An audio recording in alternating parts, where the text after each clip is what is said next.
En fait, moi, ça a commencé, je voulais travailler pour 1 million de profils différents. Je voulais travailler pour des artistes, pour tout, enfin tout ce qui existait, je voulais le faire. Tu m'as dit d'essayer de me canaliser, ce qui n'était pas évident.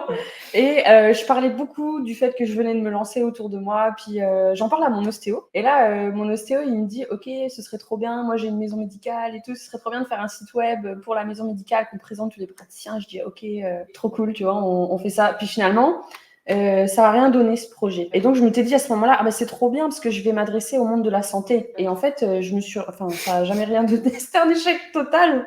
Pourquoi c'était un échec total? Ben parce que en fait, je comprends pas ce qu'ils vivent, je connais pas leurs problématiques, je parle pas leur langage en fait simplement. Puis j'ai essayé de chercher un peu plus auprès de moi.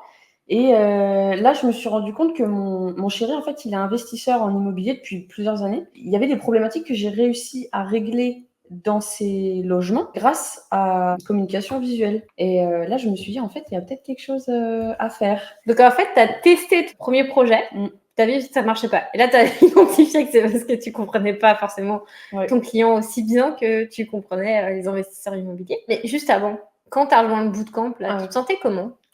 Franchement, j'étais terrorisée. Enfin, j'avais un énorme syndrome de l'imposteur, mais genre vraiment, c'était incalculable. J'avais 9 ans d'études dans le domaine du graphisme, j'avais 3 ans d'expérience en milieu professionnel, et pourtant, je me sentais absolument pas légitime en fait. Je pensais que personne allait vouloir travailler avec moi, que personne allait vouloir me payer pour ça. Vraiment, je me sentais pas du tout que je serais jamais à la hauteur.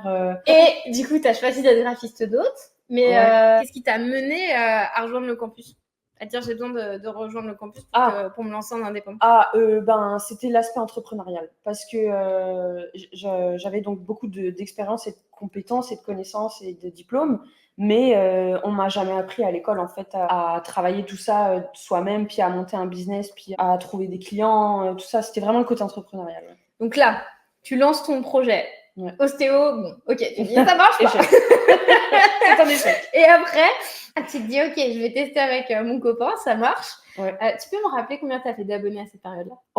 Sur Instagram, pas beaucoup. Ouais. J'étais sur Instagram, je précise, parce que les investisseurs étaient pas mal sur Instagram. Donc c'était au bon endroit. Je sais pas, 50 abonnés. Puis c'était un compte perso au départ. C'était mon compte perso que j'ai transformé en compte pro, quoi.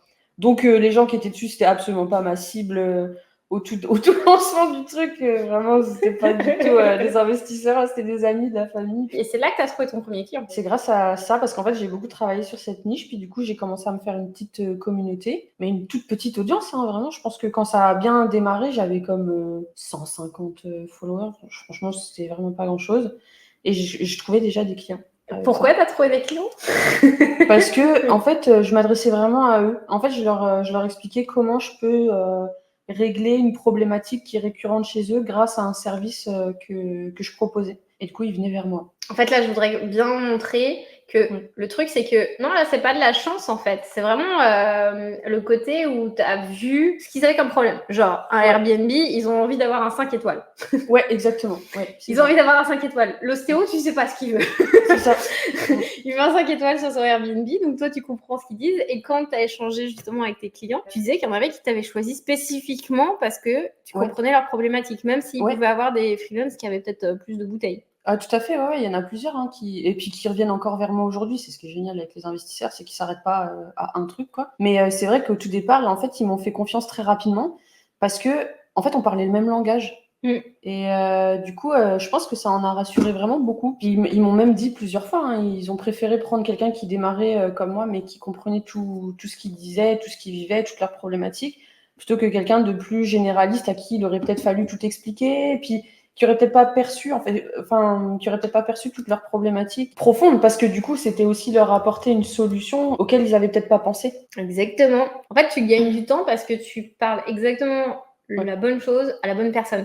Et ensuite, Marge, est-ce que tu t'es enfermée dans ton travail, dans ta niche? Est-ce que tu as fait que travailler pour des investisseurs immobiliers? Non, en plus, c'est vrai que je me suis lancée là-dedans en 2020, en septembre 2020, donc en plein Covid. Et non, je me suis absolument pas enfermée. Au contraire, dès que tout a réouvert, j'ai été dans des coworking, j'ai rencontré d'autres gens, j'expliquais exactement ce que je faisais et que j'étais graphiste d'hôtes. Ça m'a amené à des projets improbables, mais improbables. Un jour, il y a une personne du coworking qui m'a demandé si je pouvais gérer sa campagne électorale parce qu'elle participait aux élections législatives.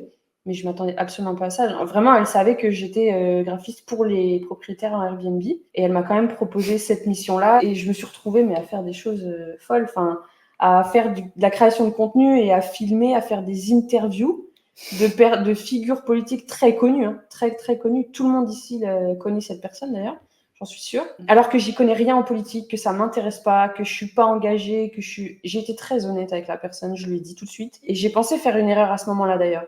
Quand elle m'a dit ça, quand je lui ai dit, j'ai été hyper honnête avec elle, je me suis dit, waouh, est-ce que j'ai bien fait de dire ça? Et en fait, oui. Parce qu'elle m'a dit tout de suite, elle m'a dit, en fait, moi, c'est exactement quelqu'un comme toi que je recherche. C'est un regard extérieur, c'est un regard nouveau. Je veux pas quelqu'un, justement, qui soit trop engagé. Je veux une autre approche, en fait, pour cette campagne. Après, je lui ai demandé quelle partie, fallait quand même que ce soit aligné avec mes valeurs, là. J'aurais pas fait pour n'importe quel truc. Et puis, je lui ai fait un vrai devis. Parce que je me suis dit, au moins, vu que c'est pas un domaine qui me branche vraiment à fond, si c'est accepté, je sais pourquoi je le fais. Et si c'est pas accepté, bah tant pis. C'est pas grave, ça fait pas partie de ma niche, c'est pas très grave. Et ça a été accepté. Mais genre en un jour et demi, c'était accepté. Mais du coup, pour la prospection, parce qu'il y a des personnes qui disaient mais j'ai peur de la prospection. Mais là, pour ça, t'as pas fait de prospection. J'ai jamais prospecté de ma vie en réalité. Parce que vous me disiez que que c'était pas hyper efficace et tout. Je me rappelle, vous me le disiez souvent, mais je me disais, est-ce que je testerais pas quand même, je me ferais pas ma propre idée. Tu vois, je te dis, vas-y, marche. Je me souviens, t'es venue en fait quand tu m'as dit, Crème, tu crois que je te dis, vas-y, essaye, tu me diras. Ouais, tu m'as dit ça. Et du coup, là, ça a absolument rien donné. J'ai perdu, c'était absolument pas rentable, hein, si on reste sur l'investissement. Franchement, j'ai passé une journée à aller voir tout, parce que j'habite en ville, à avoir tous les commerces autour de chez moi. Ça m'a rapporté un post Facebook pour un client qui m'a pris une énergie folle, qui m'a pris des conseils fous pour franchement la modique somme de 50 €. Franchement, c'était nul. Vraiment, ça m'a servi à rien du tout. Et tous les autres clients qui venaient vers moi, par contre, les investisseurs, et puis ce genre d'opportunités pour la campagne électorale et tout, eux, ils venaient vers moi. Alors, on va recadrer sur ce qu'on vient de se dire. Parce qu'en fait, ce qu'il faut voir, c'est que Marge, elle a créé ce que j'appelle une porte d'entrée. Ouais. Elle a créé sa porte d'entrée avec son compte Instagram en s'adressant à une personne en particulier. Donc, elle a mis son truc en mode Ninja Poulpe. Ok, ouais, je fais ça, il n'y a pas de souci. Donc, elle a juste parlé aux spécialistes en mode ouais, je fais ça, t'inquiète, c'est mon job. Elle le fait très bien.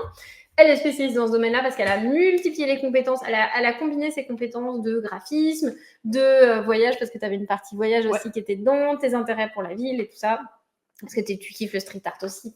Bref, on n'a pas dit tous les trucs que Marge aime, elle a mis tout ça. Et ensuite, il y a des gens qui ont commencé à découvrir ton travail.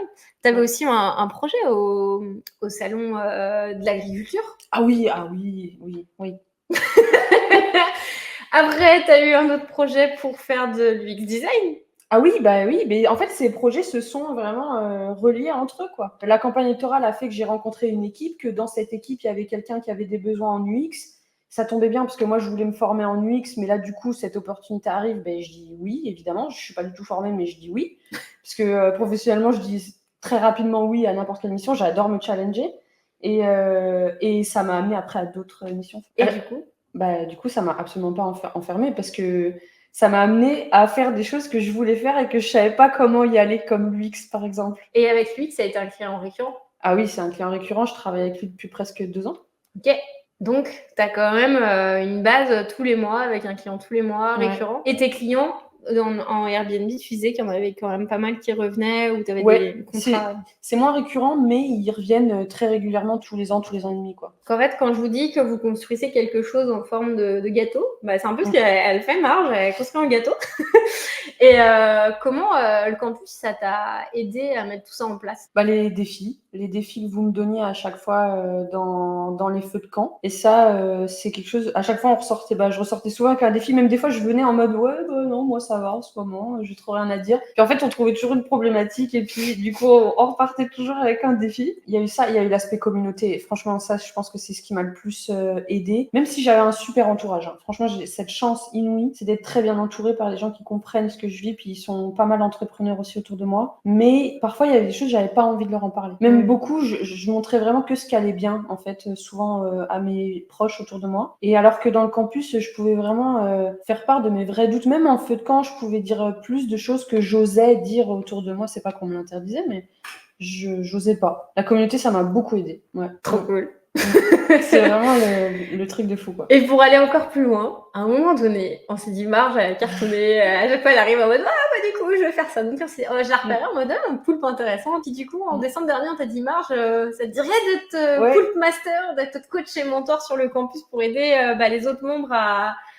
cartonner dans leur activité. Donc, Marge, maintenant, elle est capitaine. Ouais. Mais aussi, pas que.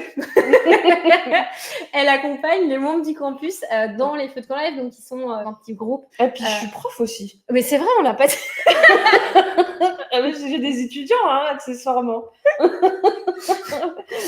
Elle est prof en design. Vas-y, tu veux parler un peu de cette expérience? Parce que je voulais changer un petit peu d'approche. Je voulais pas m'éloigner des investisseurs, mais bon, je voulais passer à autre chose. Puis je voulais des clients plus récurrents. Donc, je me suis attaquée à des entreprises, donc LinkedIn.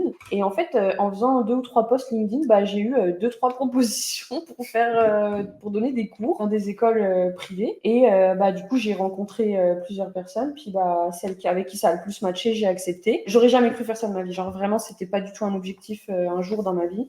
Bien au contraire, pour moi, c'était impossible. Et en fait, j'ai commencé, écoute, ça m'a tellement plu, là, c'était tellement bien. Et c'est reconduit cette année. Donc Marge, on l'arrête plus, voilà. Donc si un jour vous êtes dit, je vais me trouver un type de client, puis je vais être obligée de rester dans ça, puis je vais faire un seul type de métier, en fait, vous pensez à Marge et vous dites, en fait, non, je ne m'enferme pas. Donc ce que je veux dire, c'est que vraiment, vous avez une capacité à ouvrir des portes, mais il faut commencer par choisir. Si tu étais resté en mode, je pourrais faire ça, mais si je fais... non. Est-ce que tu avais hésité à rejoindre le campus? Pas longtemps. Franchement, je pense que ça a duré quelques heures, mais non, pas vraiment. Parce que déjà, j'étais hyper la cible, en vrai. Parce que je cherchais à m'expatrier au Québec, d'ailleurs. Et je voulais être nomade et être graphiste sur les routes, quoi, en gros.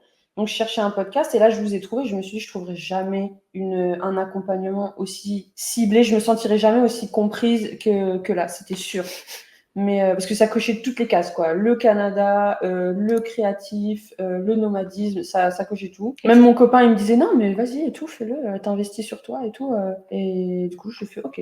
T'as travaillé ta bio autour de tes spécialisations sans cibler les réseaux, t'as dressé un persona pour les attirer. Donc, c'était quoi ta méthode? Les deux, J'ai fait un persona pour savoir où il se trouve et ensuite à partir de là j'ai tout mon Instagram qui s'adressait vraiment à eux a été complètement dédié à ça, donc bio ultra personnalisé, contenu ultra personnalisé et puis j'ai fait les deux. Du coup ça tu l'avais travaillé avec les outils du campus? Ouais. Cool. Et Marge, qu'est-ce que tu dirais à quelqu'un qui hésite à rejoindre le campus des créateurs nomades? Choisir, c'est avancer. Je crois que c'est la phrase qui a changé ma vie. Non, pour de vrai. Tu vas te la graver sur le cœur. Non, mais j'y pense. Yes, Marge. Allez, celle-là, elle était gratuite. C'est le pseudo de Marge. Yes, Marge. Ouais.